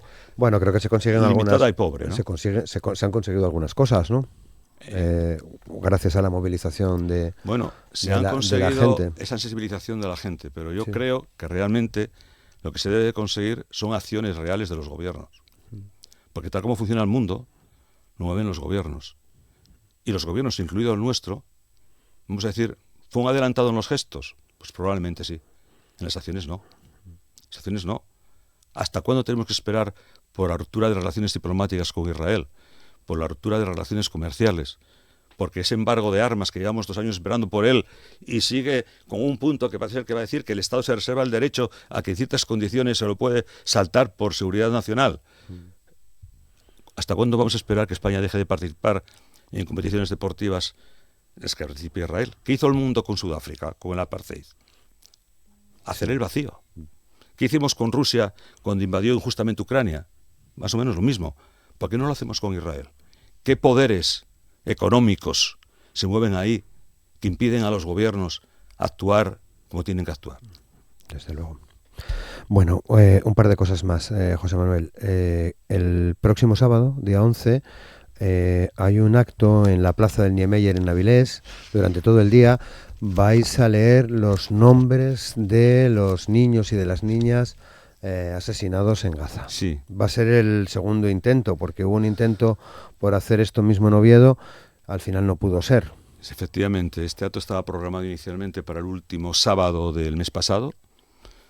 No se pudo llevar a cabo, parece ser que por razones, según el Ayuntamiento de Oviedo, de imposibilidad de uso de la plaza porque estaba dedicada a otras cuestiones. Se hablaba de los restos de la San Mateo. No se nos garantizaba tampoco durante este mes poder tener disponibilidad segura de la plaza y decidimos por hacer el acto en la plaza Nemier de Avilés. Yo quiero aprovechar esta oportunidad que tú me das para invitar a todas y todos los que nos están oyendo a que participen en este acto. Como tú dices muy bien, la acción fundamental va a ser la lectura de 1.800 de los más de 20.000 ya niñas y niños asesinados en Gaza. Creemos que es un acto muy hermoso de humanización de las víctimas más inocentes de esta masacre, un poco en contraposición a ese pretender hacerlos desaparecer que está intentando conseguir el gobierno de Israel, incluso ese plan del señor Trump, donde ni siquiera los nombra a estas víctimas palestinas, que no existen en este plan. Se les condena al olvido, ¿no? Y es un acto, por otro lado, creo que de reivindicación de la dignidad humana, que yo creo que es algo que todas las personas con sensibilidad comparten. Por eso el llamamiento que yo hago a participar es un llamamiento transversal, porque considero que hay cuestiones que se anteponen, que están por encima de la política de partidos, y cualquier persona de buena voluntad, vote al partido que vote, creo que condena con rotundidad la barbarie y el genocidio que ahora se produce en Gaza. Y lo último que quiero decir respecto a este acto es que creo que todas y todos somos necesarios, todas y todos podemos hacer algo para intentar detener esta barbarie. Y voy a acabar esta pregunta que me haces con una frase que me parece hermosa, que es que la única lucha que se pierde es la lucha que se abandona. Claro que sí. Bueno, el plan de Gaza, el plan para Gaza, entiendo que no os gusta nada. No sé si ya lo estáis trabajando. Pues mira, acércate al micro, por favor. Te voy a decir que como este plan de Gaza fue posterior al lanzamiento a la prensa de nuestro comunicado, yo lo que hice fue comunicarme por WhatsApp con el grupo y decir, oye, seguramente en esta entrevista me van a preguntar por el plan de Gaza. ¿Puedo decir esto, mi opinión? Dijeron que sí, y la voy a decir, ¿no? Nosotros deseamos, lógicamente, que el genocidio finalice. Y deseamos que haya una paz justa, de una vez, ya es hora, en esta zona del mundo. Pero también pensamos que la forma en que se pretende conseguir este objetivo con este llamado plan de Trump para Gaza es radicalmente injusta, por lo tanto inmoral, por lo tanto contra la ley de Dios. Y también me vas a permitir que cite un texto, si soy capaz de encontrarlo, tengo aquí un poco lío de papeles, respecto a esto que estoy diciendo. Es un texto también del Gaudium et Spes, del Concilio Vaticano II, y también parece hecho a medida para este plan, que dice: para construir la paz son absolutamente imprescindibles la firme voluntad de respetar a otros hombres y pueblos y su dignidad, y un solícito ejercicio de la fraternidad.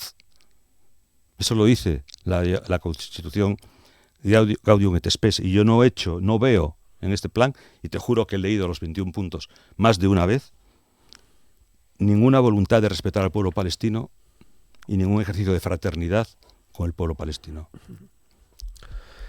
Bueno, veremos cómo va evolucionando todo esto. Nos quedamos ya sin tiempo para seguir charlando, José Manuel. En cualquier caso, estás invitado a venir cuando quieras o con tus compañeros y compañeras. Faltaría más para seguir analizando estas cuestiones y conociendo vuestro punto de vista. Hoy tenía que ver con este Paremos el genocidio. Te agradecemos mucho que hayas compartido con nosotros vuestra opinión, tu opinión. Muchas gracias. Pues gracias a ti por la invitación en nombre de nuestro grupo, y bueno, estamos dispuestos a participar, y en su momento ya discutiríamos internamente cuál sería el nivel de representación, que entendemos que ser un colectivo, pues tenemos que dar importancia al colectivo y no a la persona particular. Vale, pues seguimos en contacto. José Manuel Paz, muchas gracias, un placer. Y paz y bien otra vez a todos. Gracias. Y hoy vamos a cerrar el recorrido de Asturias al Día hablando una vez más de la inteligencia artificial. En este caso vamos a hablar del impacto de la inteligencia artificial en las profesiones con nuestro catedrático de computación e inteligencia artificial de la Universidad de Oviedo, pero de referencia en Asturias al Día, Antonio Bamonde. ¿Qué tal, Antonio? Hola, ¿Cómo buenos estás? días, muchas buenos gracias, días, Roberto. porque seguro que muchos de nuestros oyentes recordarán tu anterior visita al programa hace un par de semanas, Sí. en las que apuntábamos alguna cosa sobre este asunto, sí. en el que hoy nos Sí. vamos a meter, ¿no?, en el impacto de la inteligencia artificial en las profesiones, Sí. que trae de cabeza a mucha gente. A mucha gente. No, porque es evidente ese impacto, ¿no? Es evidente, yo creo que sí. La gente tiene miedo en general a la inteligencia artificial, ¿no? Un miedo a veces irracional y luego a veces que se concreta en el trabajo. Dice, bueno, ¿y mi trabajo qué, no? O el de mis hijos, o el de mis nietos, ¿no? Y bueno, este es un tema realmente importante, que hay demasiadas opiniones poco fundadas, yo creo. Yo lo que traje hoy son pues, datos de organizaciones importantes, ¿no? Por ejemplo, la OIT, yo creo que es un organismo de referencia, una Organización Internacional del Trabajo. Y bueno, ya adelanto, lo que dice la OIT es que solamente el 3,3% de los trabajos van a desaparecer debido a la inteligencia artificial. En realidad es una tasa normal. Todos los días están desapareciendo trabajos y aparecen otros nuevos. Por ejemplo, yo me acuerdo cuando se vendía por las calles, en muchas tiendas, discos. Discos ¿Qué tiempo? ¿Qué tiempo? Y no hace tanto, pero ahora ya no se venden. Bueno, en algunos sitios sí. En algunos sitios sí, pero muy pero poco. Es verdad que muy pocos. poco. No tiene nada que ver con lo que Entonces, claro, vivía hubo hace una muchos años. evolución, ¿no? El mundo de las librerías, bueno, pues parece que se resiste más, es un tema un poco más controvertido, pero hay una penetración que está modificando el mercado de los libros, ¿no? El algoritmo. El algoritmo y el no algoritmo. Hay gente que dice, yo es que prefiero, porque en la cama me pesa mucho un libro de 500 páginas, hay que abrirlo, y una pequeña tableta de estas que no pesa nada y si me cae no tiene problema, o lo puedo llevar a la playa, se moja y tal. Bueno, pues, en fin, hay tecnología que está modificando el mercado, ¿no? Y bueno, en esto de la inteligencia artificial, yo creo que de lo que hablamos todos es del ChatGPT, ¿no? ChatGPT y lo que vino después, por ejemplo, el Gemini, ahora los de Meta están sacando, bueno, tienen otro sistema de inteligencia artificial en el mercado. Pero ChatGPT hay que recordar que apareció en noviembre del año 22. O sea, no llega a 3 años, ¿vale? Y sin embargo parece que está aquí toda la vida. No, 3 años. Y este producto pues cambió mucho el sistema, la idea que nosotros teníamos sobre la inteligencia artificial. Como era muy listo y hablaba muy bien y en fin, parece que nos ayudaba, pues la gente empezó a temer por el trabajo, ¿no? Y dice, bueno, esto, si hace estas cosas, pues igual desaparece mi trabajo. Lo que sucede es que estos sistemas como ChatGPT o el Gemini, pues están evolucionando continuamente. Entonces lo que hacían al principio, hace 3 años, bueno, pues estaba muy bien, esencialmente era procesar texto. Cogían un texto, te lo cambiaban, te lo ampliaban, mejoraban, traducían, pero ahora ya hacen muchas más cosas. Entonces, claro, al hacer más cosas, pues ya la cosa se complica, ¿no? De hecho, creo que fue esta semana pasada, hace unos días en cualquier caso, vi una información en la que se contaba que ChatGPT va a tener la opción de te va a ofrecer la opción de poder comprar desde esa plataforma. Lógicamente. Porque hay algo, luego seguimos, pero sí. Introduzco una cosa más, porque hay algo en todo esto que no cambia, Antonio, y pregunto, los datos siguen siendo la gran mina de oro. Por supuesto. Y hay una cosa mucho más evidente y más primaria, que es el dinero. O sea, el ChatGPT cuesta mucho trabajo hacerlo, mucho dinero. El Gemini también. Y entonces todo esto, ¿de qué vive, no? El Google, ¿de qué vive Google? Nosotros queremos saber algo y acudíamos a Google, ahora ya acudimos o menos, en fin. Pero ¿de qué vive esta gente? Bueno, pues viven de nosotros. La publicidad y luego quizás porque nosotros dejemos algunas monedillas en los teléfonos móviles, por ejemplo, ¿no?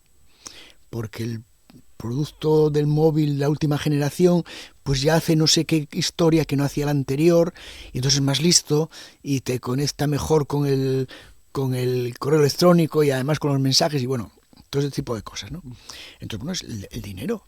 O sea, aquí lo estamos hablando es de dinero. Los que empiezan a vender, pues por supuesto se quedarán con una comisión, lógicamente. Bueno, el caso es que, como decías, modifica al menos sí. Las profesiones. Modifica las profesiones. Habrá, creo que apuntas hacia dos efectos, ¿no? La sustitución y la complementariedad. Sí. Básicamente son las dos opciones, ¿no? Que sustituya directamente a un trabajador, a un empleo completo, o que sea complementario de ese empleo. La mayor parte será complementario, pero habrá sustituciones. Sustituciones no del empleo, sino del trabajador. Seguramente lo que se suele decir es que la profesión de una persona será sustituida por otra persona en esa profesión que sepa hacer ese trabajo y que sepa manejar la inteligencia artificial. Si alguien viene y hace tu trabajo y además controla las herramientas de inteligencia artificial, va a ser más productivo que tú y seguramente te puede sustituir, ¿no? Ese es el tema. Eso sería la sustitución. Y luego puede haber sustituciones completas, pero ya digo, solamente el 3,3%, no creo que sea más. Bueno, no es que lo diga yo, lo dice la OIT. Y luego está el tema de la complementariedad, que en realidad yo creo que es el caballo de batalla, ¿no? Se supone que uno de cada 4 profesiones, 4 empleos, va a ser modificado, en general en el mundo. Y en los países adelantados el 33%, o sea, un tercio. Y seguramente más en trabajos de alta remuneración. Eso significa que si se modifica tu empleo, lo que tienes que hacer, el desempeño que tú tienes que hacer todos los días, pues algo va a cambiar, es decir, que va a introducirse un compañero de trabajo que puedes tú dividir las tareas que tienes, esto lo hago yo, esto lo hace la IA, o bien ser complementarios en todo, ¿no? Por ejemplo, ahora hay operaciones que se hacen entre un médico y un ordenador. El Da Vinci creo que se llama. Bueno, eso está hecho en colaboración. No lo hace solo una máquina, no lo hace solo un médico, lo hace en colaboración. Y muchas veces, cuando nosotros ahora hacemos nuestro trabajo, lo que hacíamos antes, de los últimos 3 años para acá, desde que empezó el ChatGPT y toda esta gente, pues lo hacemos en colaboración con esos sistemas. Nosotros ahora somos más ágiles encontrando información. Nos parecemos más listos en algunas ocasiones. Cuando discutimos con nuestros amigos, sacamos el móvil y decimos, mira, esto te lo digo yo porque te lo dice el ChatGPT que es así, ¿no? Y bueno, eso es una discusión, digamos, entre amigos, pero también en nuestro trabajo. En nuestro trabajo somos más eficientes. Y esa colaboración pues es una de las posibles vías de acceso de la IA en el empleo. Mencionas a la medicina. Sí, desde luego. Que es uno de los sectores. Uno de los sectores, siempre lo fue. Siempre lo fue. Siempre lo fue. La medicina mueve muchos datos, la medicina necesita gestionar muchísima información, entonces siempre fue la medicina un campo de aplicación de todo tipo de tecnologías digitales. Cuando vamos al médico, cuando reservamos una cita, pues bueno, hay elementos digitales que lo hacen, ¿no? Pero las nuevas herramientas digitales, como estas de las que estamos hablando, son capaces de hacer algunas tareas que son importantes. Por ejemplo, en medicina es importante recopilar información que hay sobre una enfermedad, sobre una dolencia, recopilar información de todo lo que se publica en el mundo sobre esta enfermedad. ¿Qué se sabe en estos momentos sobre esto? Lo puedes preguntar a uno de estos sistemas y te lo resume. Es una tarea importante, la tarea de documentación, pero tarea también de gestionar los datos, por ejemplo, de análisis clínicos, o gestionar los datos de imágenes en 2D o en 3D, radiografías o escáneres. Bueno, pues todo ese tipo de información es una información digital y el procesamiento de ello es cada vez más importante. Bien. Los servicios de atención al cliente. Sí, esos servicios son parte de las nuevas prestaciones de los sistemas como ChatGPT. ¿Por qué son más poderosos ahora que cuando empezaron? Porque hacen más cosas. Por ejemplo, esto de chatbot. Chatbot es dialogar. un sistema que dialoga sobre un tema. Entonces hay chatbot de estos dialogadores que dialogan sobre un tema que yo explico en la clase los miércoles, entonces soy capaz de hablar con él, ¿no? Mis alumnos son capaces de hablar con él y preguntarle cosas que a mí no me preguntaron porque no surgió, no se atrevían, en fin, lo que sea, pero a él se lo preguntan, ¿no? Eso es importante. Pero también pueden dialogar sobre una información que tengas, por ejemplo, de un producto que tú vendas, ¿no? El manual de instrucciones, o el manual de instrucciones sobre algo turístico, o sobre cualquier tipo de cosas que tengas una información textual. Eso, generar un sistema que dialogue sobre ello, es relativamente sencillo. Y entonces eso es lo que está sirviendo de una penetración de la inteligencia artificial en los trabajos, que modifica los trabajos. Ya no hace falta que esté todo el tiempo una persona tratando con un servicio de atención al cliente. Muchas de las dudas puede hacerlas un sistema de este estilo. No todas las preguntas. Ya, te entiendo. Pero los básicos, digamos... Los básicos, desde luego. Desde luego, ¿no? Desde luego, y mucho más paciente que las personas. O sea, mis alumnos tienen alguien mucho más paciente que yo para dialogar sobre, oye, aquella parte que no vi, y se lo explica con mucho más detalle. Vale. ¿No? Estaba pensando mientras te escuchaba en que hay otra serie de profesiones Sí. que se pueden ver beneficiadas de la inteligencia artificial. Sí. Pienso en todo lo que tiene que ver con la estadística, porque ahora prácticamente hay un montón de servicios que están informatizados, digamos, Sí. que puede saber, si pensamos en el transporte, quién utiliza el transporte público, cuándo, a qué hora, Sí. en qué momento, Sí, en sí. Asturias. Sí, Es decir, eso por va a supuesto. facilitar El análisis de datos el análisis de datos en general, por ¿no? supuesto, por supuesto. Va a ayudar mucho. Lo que es importante es gestionar esos análisis de datos. O sea, no hacer... Pero eso ya es otro capítulo, ¿no? Es otro capítulo. Tiene que haber Sí. alguien que piense en ello, ¿no? Claro. Como con los médicos. Los médicos pueden recopilar mucha información, pueden gestionar muchos datos, pero hay algo que puede hacer un médico y un sistema de estos no, que es dialogar con el paciente. Tener acceso a las comunicaciones no verbales. Cuando ves a un paciente, el médico dice, tengo un ojo clínico, ese ojo clínico, que es algo no verbal, que no se expresa a lo mejor en un número, ni se expresa en una palabra, pero sí se expresa en algo que hace, la forma que tiene de expresarse, la cara, si está triste, si está alegre, si tiene los ojos, no sé, pues un poco acuosos o no. Todo ese tipo de cosas, esa información, un buen médico tiene que servirle, ¿no? Y hay muchas otras profesiones que también tienen que servir. Por ejemplo, los periodistas, ¿no? Era la que nos quedaba, ¿no? Claro. A ver, la dejaba para el final.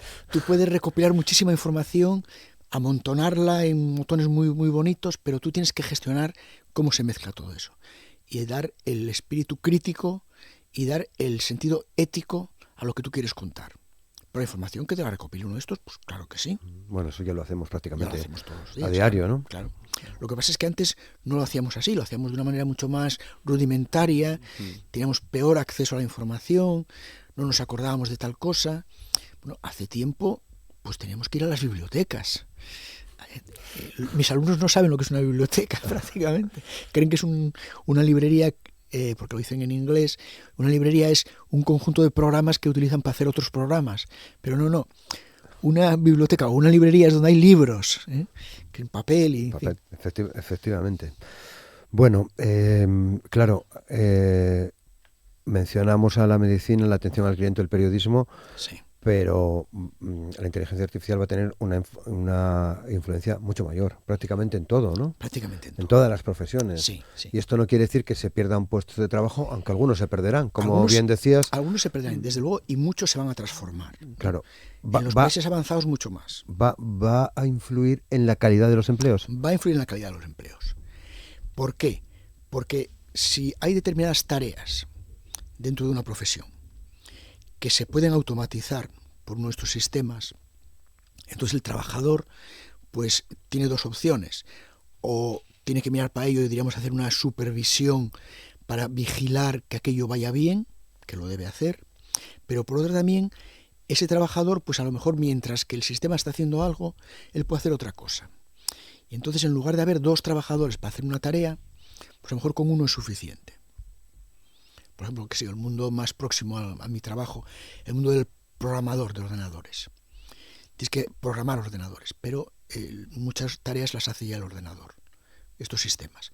Entonces, en lugar de tener 2 programadores, puedes tener uno que vigila lo que hacen los sistemas automáticos, y puede llegar a ser profesiones que estén tan sumamente restringidas a solamente vigilar, que la calidad del trabajo sea menor, aparte de que haya menos.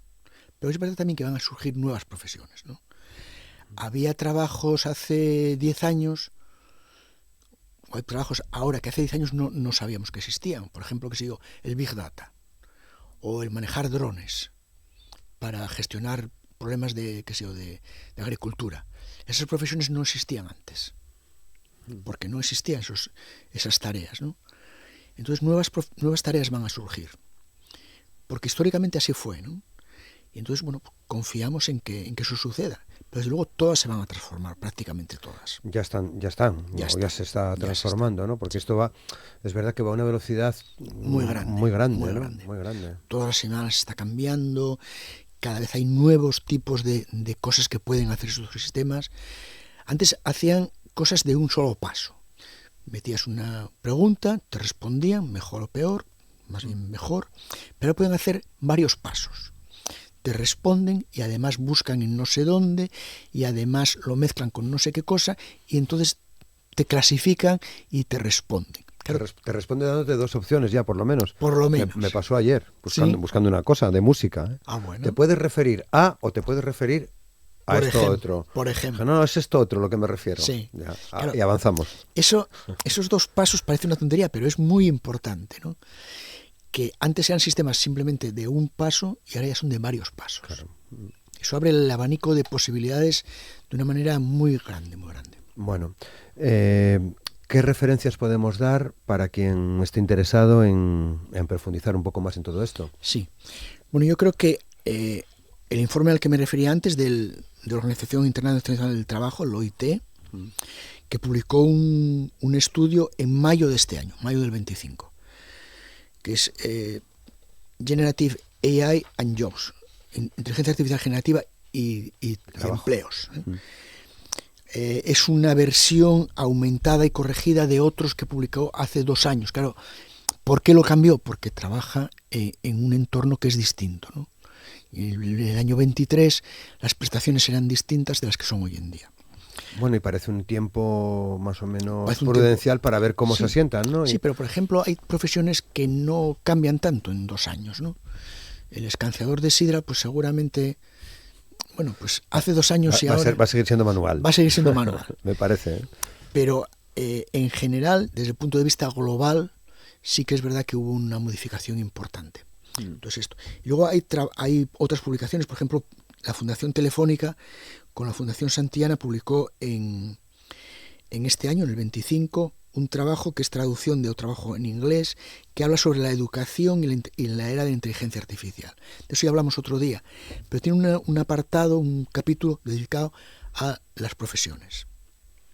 Porque no cabe duda que una parte importante de la educación está vinculada a las profesiones futuras, ¿no?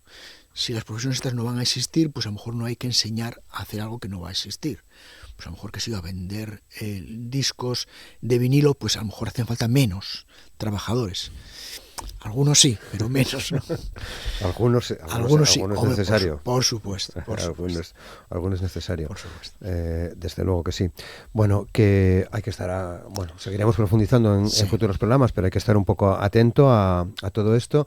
Cuando hablas que se van a crear empleos nuevos, no tiene que ser necesariamente de programadores, para entendernos. No. Son profesiones que algunas no las sabemos. Ponía el ejemplo de lo que pasó hace 10 años con relación a hoy, ¿no? Sí. Cosas que no nos imaginábamos que iban a existir. Por ejemplo, lo de los drones. Los drones, en estos momentos, lo vemos continuamente en las guerras, en fin, desgraciadamente, pero los drones tienen aplicaciones pacíficas pues en incendios forestales, en agricultura, porque dan información aérea que acceden a puntos donde las personas tenemos más dificultad en acceder, pueden ver muchísima extensión de terreno y pueden procesarla luego.